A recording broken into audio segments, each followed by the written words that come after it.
ಓಂ ಸೂರ್ಯನಾರಾಯಣಾಯ ನಮಃ. ನಿತ್ಯಭಕ್ತಿ ಕಾರ್ಯಕ್ರಮಕ್ಕೆ ಸುಸ್ವಾಗತವನ್ನು ಕೋರುತ್ತಾ, ಮಹಾಪರ್ವಕಾಲಗಳಲ್ಲಿ, ವರ್ಷದ ಮಹಾಪರ್ವಕಾಲಗಳಲ್ಲಿ ರಥಸಪ್ತಮಿ ಅಂತಕ್ಕಂಥ ಒಂದು ಪರ್ವಕಾಲ, ಪರ್ವದಿನ, ಪರ್ವ ಸಮಯ.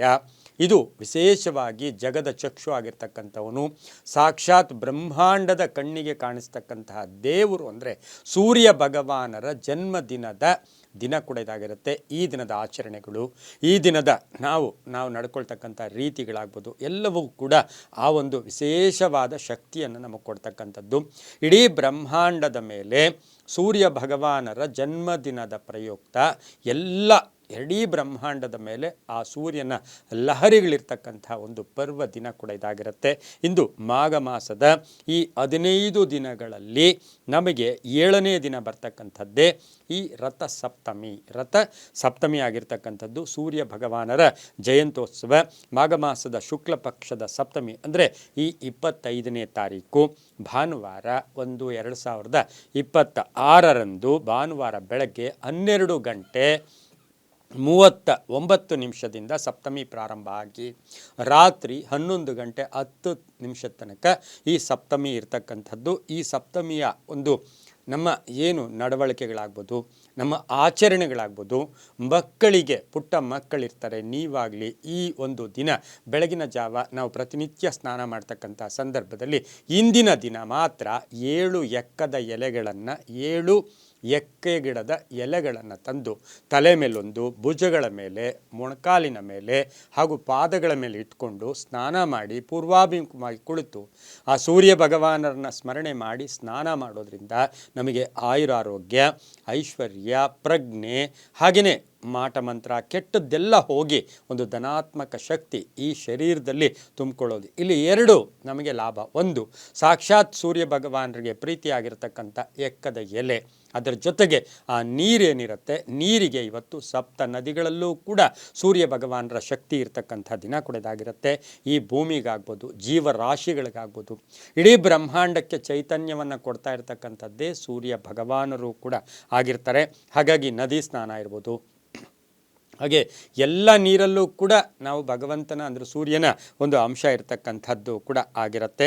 ಇನ್ನು ಶ್ರೀರಂಗಪಟ್ಟಣ ಅಥವಾ ನದಿ ಇರ್ತಕ್ಕಂಥ ಹೇಮಗಿರಿ ಇರ್ಬೋದು, ಹಾಗೆ ಶಿಕಾರಿಪುರ, ನಮಗೆ ಗೊತ್ತಿರ್ತಕ್ಕಂಥ ಹಲವಾರು ಕಡೆ ಈ ನದಿಗಳು ಹರಿತಕ್ಕಂಥದ್ದು, ಇಡಗುಂಜಿ ಇರ್ಬೋದು, ಕೊಪ್ಪಳ ಇರ್ಬೋದು, ಇಂತಹ ಜಾಗಗಳಲ್ಲಿ ಸ್ನಾನ ಮಾಡೋಕ್ಕೆ ಹೋದರೆ ಬಹಳಷ್ಟು ಚೆನ್ನಾಗಿರುತ್ತೆ. ಅದ್ರ ಜೊತೆಗೆ ಈ ಜಾಗಗಳಲ್ಲಿ ಬ್ರಹ್ಮ ರಥೋತ್ಸವಗಳನ್ನು ಕೂಡ ನಿರ್ವಹಣೆ ಮಾಡ್ತಾರೆ. ಇಂದು ಸಾಧ್ಯವಾದರೆ ನವಗ್ರಹ ಹೋಮ, ಸೂರ್ಯ ಶಾಂತಿ ಮಾಡ್ಕೊಳ್ಳೋದು, ಸೂರ್ಯ ಹೋಮ ಮಾಡ್ಕೊಳ್ಳೋದು, ಅದಕ್ಕೆಲ್ಲಕ್ಕಂತ ಮಿಗಿಲಾಗಿ ಒಂದು ಸರಳವಾದ ಒಂದು ವಿಶೇಷವಾಗಿ ಚಿಕ್ಕದಾದ ಒಂದು ಅಗ್ನಿಹೋತ್ರವನ್ನು ಇಂದು ಯಾರು ಮಾಡ್ಕೊಳ್ತಾರೆ ಅವರಿಗೆ ಆಯುರಾರೋಗ್ಯ ಅಥವಾ ಆ ಆರೋಗ್ಯದಲ್ಲಿ ಚೇತರಿಕೆ ಕಾಣ್ತಕ್ಕಂಥದ್ದು ಆಗಿರುತ್ತೆ.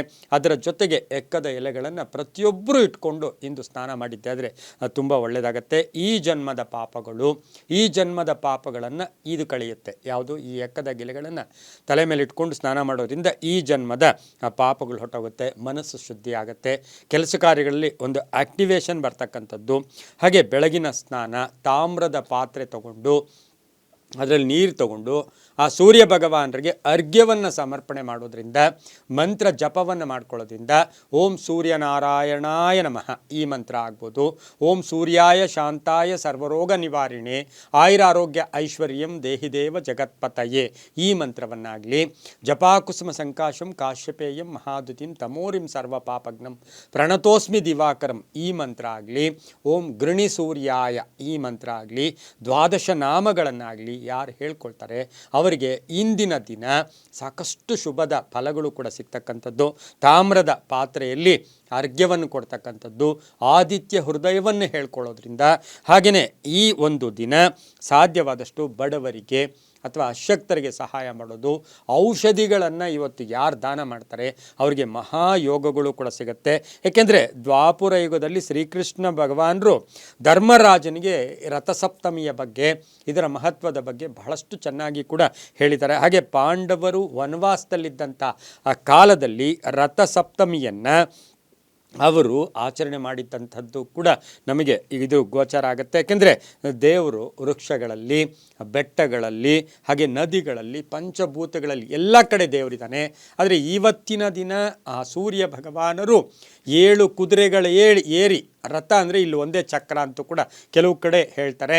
ಹಾಗಾಗಿ ಈ ಇಂದಿನ ದಿನ ಸೂರ್ಯ ನಮಸ್ಕಾರ, ಸೂರ್ಯ ಪ್ರಾರ್ಥನೆ, ಸೂರ್ಯ ಒಂದು ಜಪವನ್ನು ಮಾಡೋದ್ರಿಂದ ಬಹಳಷ್ಟು ಒಳ್ಳೆಯದಾಗತ್ತೆ. ಅದಕ್ಕೆ ಹೇಳ್ತೀವಿ ಸಪ್ತ ಮಹಾಸಪ್ತ, ಸಪ್ತದ್ವೀಪ ವಸುಂಧರ, ಸಪ್ತಾರ್ಕ ಪರ್ಣ ಮಾದಾಯ ಸಪ್ತಮಿ ರಥ ಸಪ್ತಮಿ, ಸಪ್ತ ಮಹಾಸಪ್ತ, ಸಪ್ತದ್ವೀಪ ವಸುಂಧರ, ಸಪ್ತಾರ್ಕ ಪರ್ಣ ಮಾದಾಯ ಸಪ್ತಮಿ ರಥ ಸಪ್ತಮಿ ಅಂತ ಹೇಳ್ತಾ ಸಮಸ್ತ ವೀಕ್ಷಕರಿಗೆ ರಥಸಪ್ತಮಿಯ ಶುಭಾಶಯ ಕೋರಿ ಎಲ್ಲರೂ ಕೂಡ ಸೂರ್ಯ ಭಗವಾನನ ಕೃಪೆಗೆ ಪಾತ್ರರಾಗಿ ಅಂತ ಹೇಳ್ತಾ ಸರ್ವೇ ಜನ ಸುಖಿನೋ ಭವಂತು, ಸಮಸ್ತ ಸನ್ಮಂಗಳಾನಿ ಭವಂತು.